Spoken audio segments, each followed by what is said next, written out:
जय हरी. एकादश स्कंध भाग 129. 9व्या अध्यायामध्ये शर्कराचं गुरुत्व वर्णन करताना नाथांनी योगमार्गाची रूपरेषा थोडक्यात सांगितली. ती अशी: प्राण आणि मन एकाच जीवनशक्तीच्या दोन अभिन्न बाजू आहेत. वास्तविक जीवनशक्ती हे आत्म्याचंच एक प्रकट रूप आहे. त्याला एकाग्रतेनं सूक्ष्म बनवलं तर ते आत्मस्वरूपात विलीन होऊन आत्मदर्शन घडतं. जीवनशक्तीचं शुद्ध स्वरूप म्हणजे प्राण आणि तिचं जडाकडे धाव घेणारं रूप ते अपान होय. योगाच्या अभ्यासात पहिली पायरी आसन साधून प्राणायाम करणं.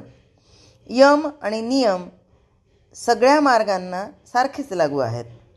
प्राणायामात प्राण आणि अपान यांचं ऐक्य करायचं असतं. दुसरी गोष्ट अशी की प्राण शक्तिरूप आहे. जोपर्यंत ही शक्ती जड शरीराशी अगदी चिकटून राहते आणि केवळ शरीराचे व्यवहार सांभाळते तोपर्यंत तिचं खरं स्वरूप प्रगट होत नाही. पण प्राण अपान एक झाले की वैराग्य दृढ असलं म्हणजे त्या शक्तीचं तोंड सूक्ष्माकडे वळतं. जडातून सूक्ष्माकडे जाण्याची जी संधिरेषा आहे तिला कुंडलिनी असं म्हणतात. कुंडलिनी जागृत होणं म्हणजे स्वस्वरूपाकडे नेणारी शक्ती प्रगट होणं. तिथून पुढे प्रत्याहार म्हणजे इंद्रियांना अंतर्मुख करणं आणि धारणा म्हणजे एकच वृत्ती पुष्कळ काळ टिकवून धरणं, या दोन पायऱ्या लागतात.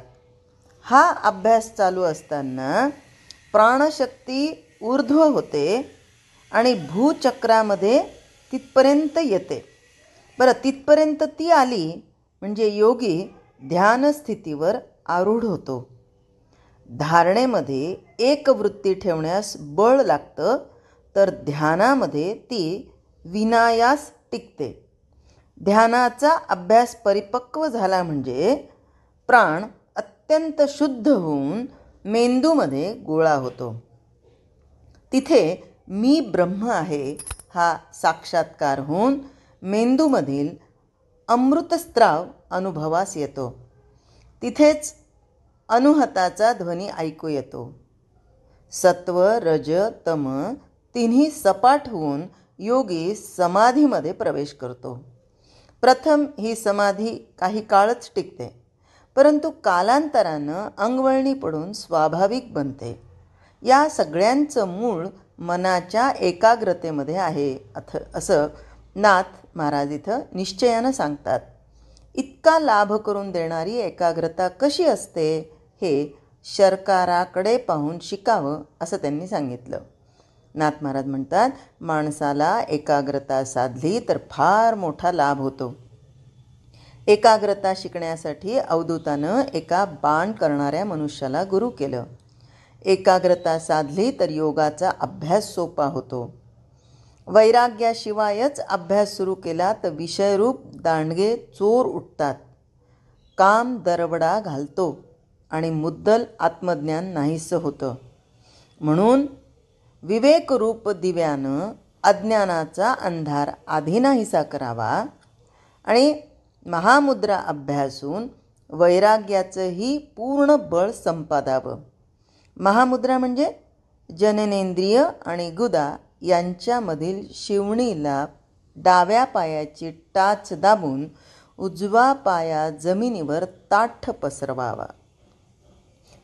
त्या पायाचा अंगठा दोन्ही हातांच्या तर्जन्यांनी बळकट धरावा.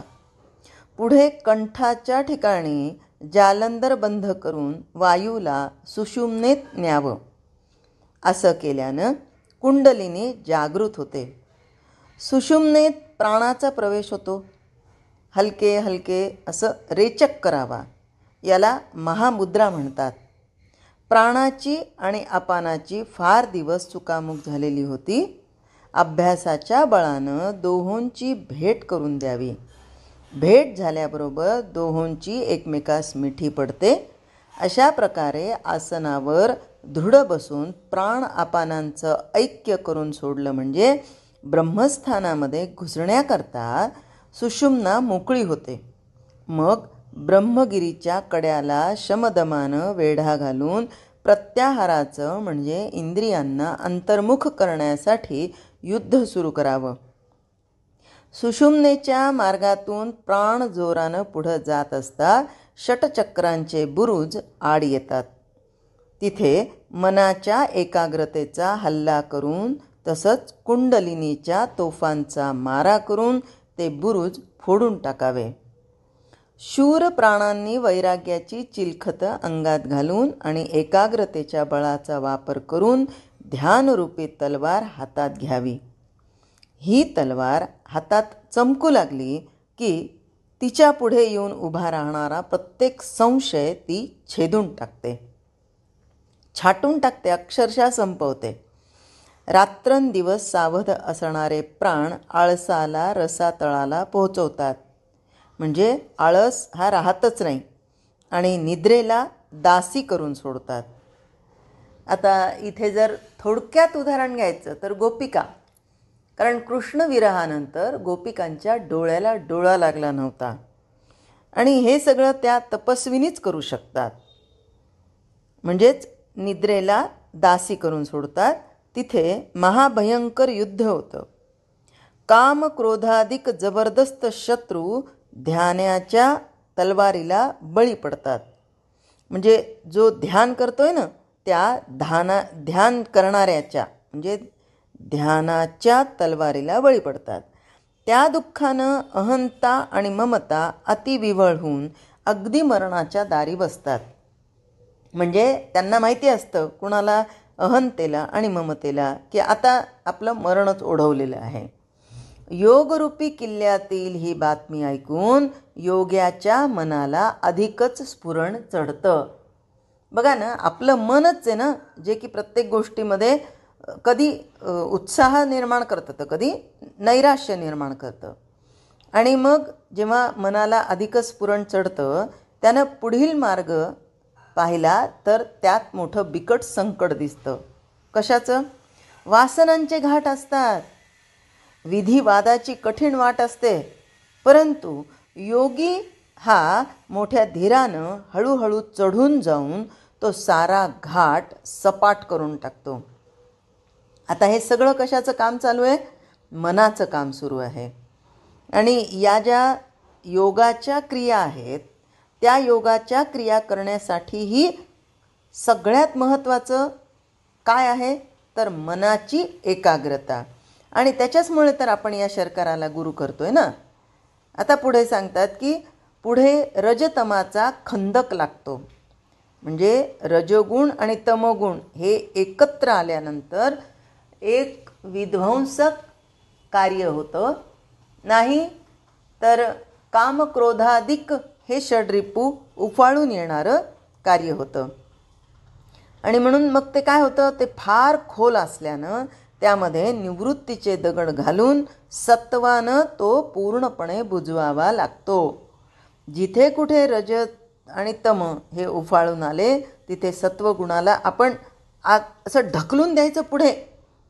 कारण जिथे सहा सत्वगुण येतो तिथे निवृत्ती येते. म्हणजे काय होतं तर सगळ्या गोष्टीतून आपण पार दूर निघून जातो, निवृत्त होतो. म्हणजे ते कार्य करण्यापासून मुक्त होतो. आणि हेच तर साधायचं आहे ना. हे साधलं की आज्ञाचक्र काबीज होतं आणि तिथून सूक्ष्म ध्यान लावलं की ब्रह्मरंध्रात घुसता येतं. ब्रह्मरंध्रात घुसल्यावर 17वी जीवनकला म्हणजे अमृतस्त्रावाचा साठा ताब्यात येतो आणि योगरूपी किल्ला सर होतो. तिथे दिग्विजयाची एकच घाई उडून जाते. अनुहाताचा ध्वनी ऐकू येऊ लागतो. आता हे सगळे आपले 7 चक्रांमधला हा प्रवास सुरू आहे. आणि सोहमचा बाहुटा फडकू लागला की जिकडे तिकडे आपलंच राज्य आढळतं. साम्यदृष्टी झाल्यानं परका कुणीच दिसत नाही. जिकडे तिकडे रामराज्य होतं. आता हे आम्ही महिलांनी जर समजून घ्यायचं तर बघा, ही जी साम्यदृष्टी आहे ती साम्यदृष्टी आमची कुणाकडे असते? सासर आणि माहेर यांच्यामधला जर विचार केला तर अर्थातच साम्यदृष्टी ही माहेरी असते. मग मामी आपलीच दिसते, मावशी आपलीच दिसते, मामा आपलाच दिसतो. आणि जर काही द्यायचं असेल ना तर आपण सगळ्यांनाच सढळ हाताने देतो. इकडे मात्र म्हणजे सासरी करताना मात्र बऱ्याच महिला हा भेदभाव करतात. आता हे सांगायचं उदाहरण याच्यासाठी की आपल्याला ती साम्यदृष्टी म्हणजे नेमकं काय हे समजावं म्हणून, की साम्यदृष्टी झाल्यानं परका कोणीच दिसत नाही, जिकडे तिकडे रामराज्य होतं. आणि हे झाल्यावर ध्यान, ध्याता आणि ध्यान म्हणजे ध्येय, ध्याता आणि ध्यान. ध्यान करणारा ध्याता आणि ध्याताला जे साध्य करायचं आहे ते ध्येय, ही त्रिपुटीच नाहीशी होते. आणि ध्यानखंडाचं कारण संपतं म्हणून खडाची मूठ योगी सोडतो, वैराग्य कवचाच्या गाठी मोकळ्या करतो. पुढे शत्रू दिसेना म्हणून सत्वानं जमवलेली युद्धाची प्रचंड सामग्री तो दूर टाकून देतो. योग्याचं चित्त ध्यानाच्या अभ्यासानं चैतन्य स्वरूप झाल्यामुळं ते तन्मयतारूपी छत्र धरून समाधीच्या सिंहासनावर योग्याला सहजासनात बसवतं. तेव्हा जीवाचं जीवपण नाहीसं होतं, ज्ञातेपणासह ज्ञान लयास जातं आणि प्रपंचाचं भान न उरता सगळीकडे चिन्मात्र स्वरूप पूर्णपणे भरून राहतं. योग्याच्या हृदयात आणि बाहेर देखील शुद्ध चैतन्य भरून राहिल्यानं त्याला दुसरं काही दिसतच नाही. तो चिद्घन स्वरूप आनंद रूप होऊन राहतो. ज्ञानी लोक या अवस्थेला अत्यंत श्रेष्ठ समाधी मानतात. आणि या सगळ्या गोष्टी जर आपल्याला समजायला अवघड जात असतील तर अगदी सोपं उदाहरण म्हणजे वारीला निघालेला वारकरी निघाल्यापासून ते पांडुरंगाच्या चरणावर नतमस्तक होईपर्यंतची त्याची जी मानसिकता, जी शारीरिकता अवस्था ह्या आहेत त्या जर आपण समजून घेतल्या तर तेच ही समाधी होय, तीच ही एकाग्रता होय. जय हरी.